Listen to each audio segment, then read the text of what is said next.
Hi, my name's Isaac and this is my 2019 Toyota Tacoma. And today I'm going to tell you guys why I chose a Toyota instead of a Ford, Chevy, Ram, or Nissan. I think it's pretty obvious why I didn't buy a Nissan.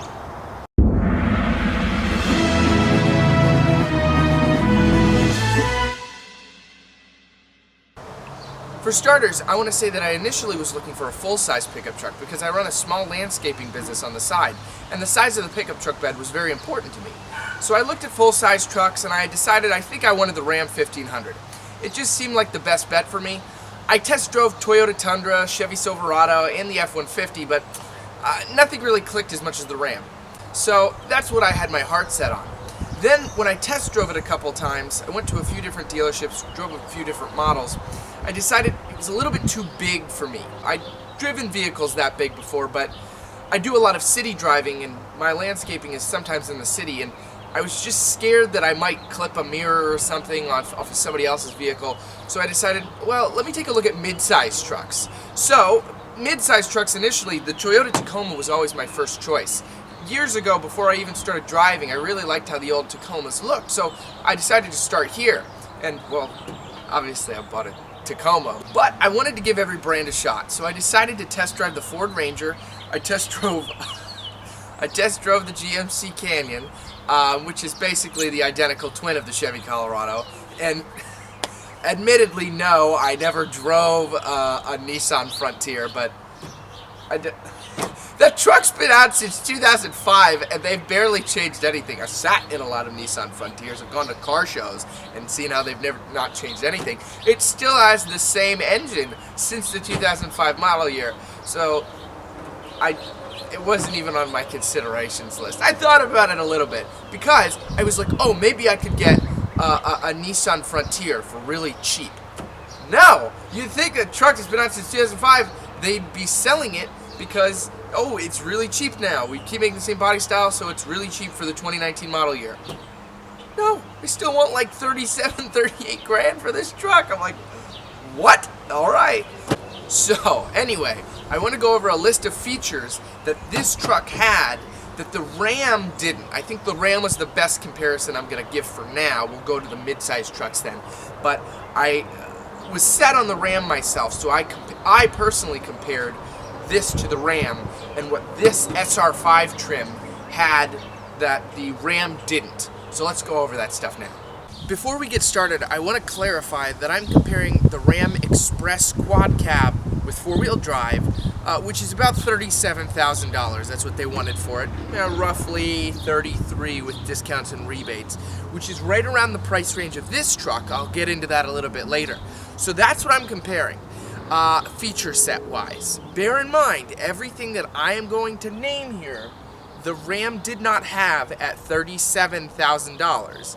This truck starts with all the features that I have at $35,000 actually. So everything that I have on this truck is about $35,000, and I'll show you that later as well too. So $2,000 less. And while yes, the Ram is a full-size truck, so you are getting a bigger bed and a little bit bigger cab, I felt it wasn't worth the extra money for the bigger bed, but then less features. And I think you'll see what I mean in a second here. Again, I will mention this later in the video, but I did do some measuring on the bed, and it did have enough room to fit all of my personal lawn mowing equipment, so I realized that mid-sized trucks probably would be the way to go for me for maneuverability and getting my equipment around in the city.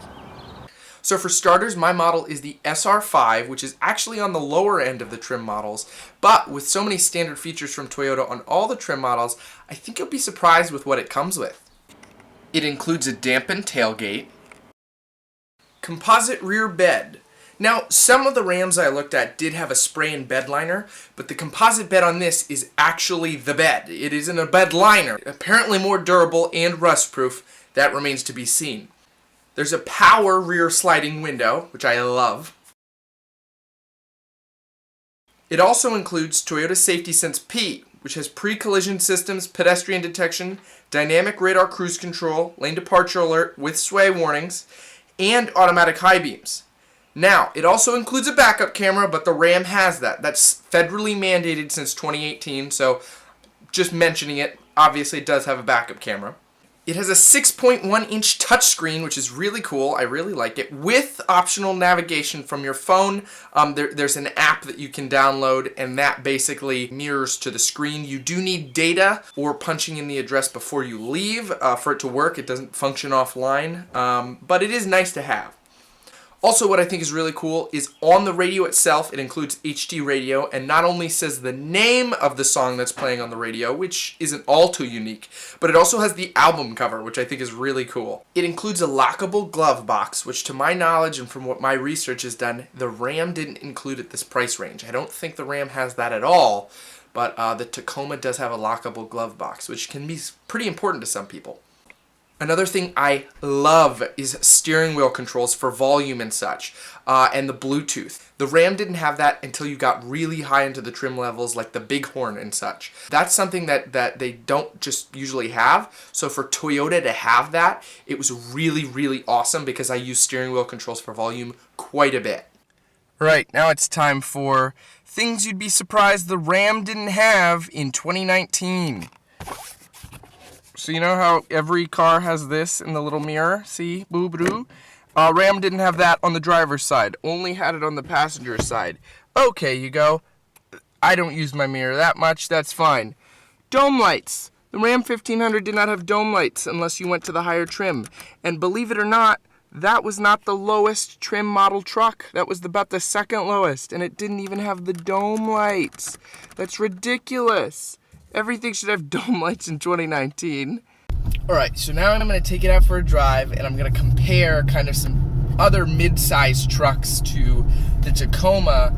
I went to their websites, I spec'd them out to the closest I could to the Tacoma.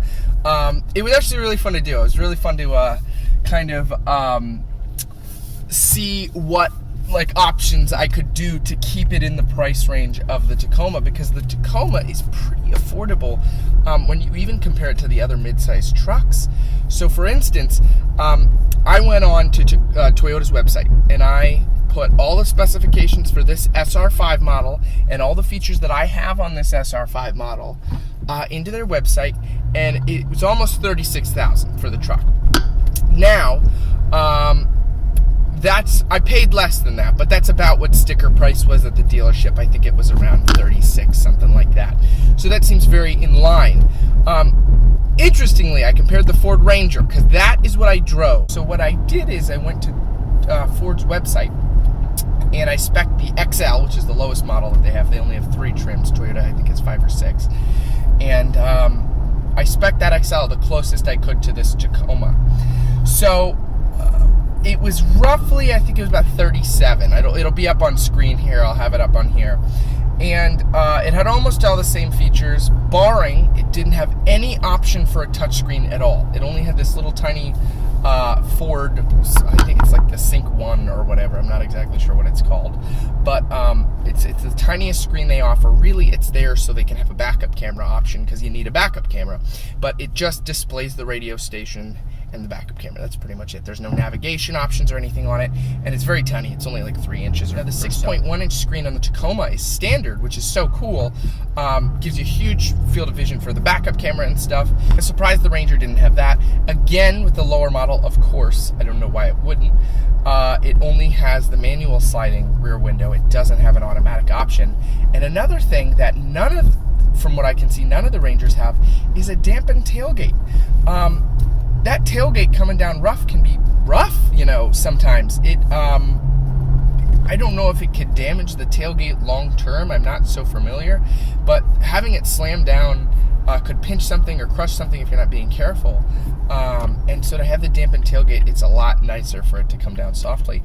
And that one still clocked in at about $2,000 above what the Tacoma was. And this Ranger has been out on sale for technically since 2012 overseas. So it's a light upgrade, and it does have more safety tech over here, but it's not an all-new Ranger. So for them to ask that much for the truck it's really crazy. I just think it's ridiculous how they're charging that much when you can get a fully loaded, F-150 for probably 32 or 33. Not fully loaded, but more features than the Ranger has for 37. I think either Ford adds more features or they cut their truck price by $3 or $4 grand, because to stay competitive, you're going to need to either have a lot of features, or B, be less expensive. And that's what I like. The mix of this Tacoma is it's less expensive comparatively to most of the other trucks, and it has more features than some of them. Moving on to the Chevy Colorado, I went to the Chevy Colorado's website, spec'd it out, and surprisingly, I could actually spec the Chevy Colorado out almost exactly to what the Toyota has, including it actually has an 8-inch screen instead of a 6-inch one. So I was like, oh, that's pretty cool. Got all the same features, running boards, everything that I got on my truck.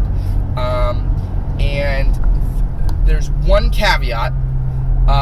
It was close to 38,000. Actually, it was a little over 38,000 for that specification. Now, obviously, there is incentives and stuff. The Colorado has been out for a while as well, but it's still a little bit more expensive probably than you would pay for the Tacoma, for almost identical set of features. So you are paying more for the Chevy, and that's the thing. You're paying more for the Chevy and the Ford brand name. I wanted a truck that was really reliable long term. I wanted something that I'm going to be able to keep for, years. I want something that I'm going to be able to keep for 10 plus years. And that was another cool thing that I got to do, is compare the 10-year longevity for each of these vehicles. So what I did is I went to cars.com. I feel like most people are probably going to cars.com if they want to buy something used. And a Tacoma, 10 years old. I put in the years 2008 to 2010 to kind of give it a little bit wider margin. Roughly 10 years old. Tacoma with over 100,000 miles. They usually go for about 15 grand from what I've seen, which is crazy. It's 15 grand still for a 10-year-old vehicle. That's nuts. They hold their value. They're just like the Jeep Wranglers do, except they're a lot more reliable than Jeep Wranglers are. That's an indisputable fact. You cannot argue me on that. But please feel free to do so in the comments. Now, on the flip side, I went to look at the Rangers, and now another caveat with the Ranger is they never made a full crew cab of the Ranger in the States. I don't know if they did overseas for the old body style of the Ranger. They only had an extended cab, so it's not evenly weighed. Those went from about 5 to 10 grand for the Rangers. That seems about reasonable, roughly the same mileage. That's what I wanted to kind of see as well, for about a 2008 to a 2010 model year. So that's about 5 grand less, which is important if you're in the resale market. That 5 grand, that's a lot for a trade-in or whatever you plan to do if you're just selling your car. And the Chevy Colorado was very, very similar in its selling price. Almost all of them for the crew cab. There is a crew cab variant of the older Chevy Colorado. That almost always was about 10 grand for a roughly 10-year-old one with over 100,000 miles or so, just an estimate. So comparatively, you're getting about 5 or 6 grand more out of the Tacoma, which is good. I mean, that's really good. And I want to have something that's going to have good resale value when it comes time to sell it or trade it in a decade or so. I'd like to keep this truck for a while. Like I mentioned, I use this for landscaping and everyday uses and stuff. I help a lot of people move stuff, and I don't mind doing that. I'm sure eventually I will go, yes, I got a truck. I know, I move things. But I'm okay with helping people. That's kind of what I want to do in life. I want to be able to serve people for God and not get too religious on you in this truck review. But that's what I want to do. I want to be able to help people. And so this seemed like the perfect vehicle for me in the mid-sized truck range. And I measured the bed of the truck, and it fits my lawn mowing equipment. As I mentioned, it's a small landscaping company. It's not very big, so I don't need a full-size truck. I just need enough for at least 2 push mowers. So this really just fit in for me. And the engine of the truck is right about in the middle between the Ranger and the Colorado. The Colorado actually does have the most powerful engine. It has a 3.6 liter V6, makes 310 horsepower, which is actually pretty impressive for the Colorado. I was actually very impressed by that. And I think it makes 275 pound-foot of torque. For the Tacoma, it does 278 horsepower at 265 pound-foot of torque. And the Ranger, only available in a 4-liter, by the way, EcoBoost, so it is actually fairly powerful, has 270 horsepower, which is a little bit less than the Tacomas, just by 8 horsepower. But it does beat out the Tacoma with, I think, a little bit over 300 pound-feet of torque, which is crazy. But you don't really necessarily need all that torque and horsepower. As long as the engine's reliable, that's what's important. And that's what counts to me, is I wanted a vehicle that's going to have a reliable engine. And with the longevity, the resale value, and the talked about reliability for this truck, that's really why I went with it over the other brands. And so those were most of the reasons why I got a 2019 Toyota Tacoma instead of a Nissan Frontier, a Chevy Colorado, or a Ford Ranger, or any of the other full-size trucks. I hope this video is informative and maybe helps people in their buying decision on a vehicle. Feel free to like and subscribe. Thanks for watching. This is a huge departure from what I normally do on my channel. I normally do like goofy comedy skits and stuff, but I have a couple YouTube channels, and this is the one where I do the most stuff on, so I figured I'd put it on here. Feel free to leave a comment in the comment section and defend your Nissan Frontier and why it's so cool and practical and you love it. That's fine. I'll try and respond to every comment. I love talking trucks. Unless this video blows up and there's like a 30 bagillion comments. Is bagillion a word? It's probably not, but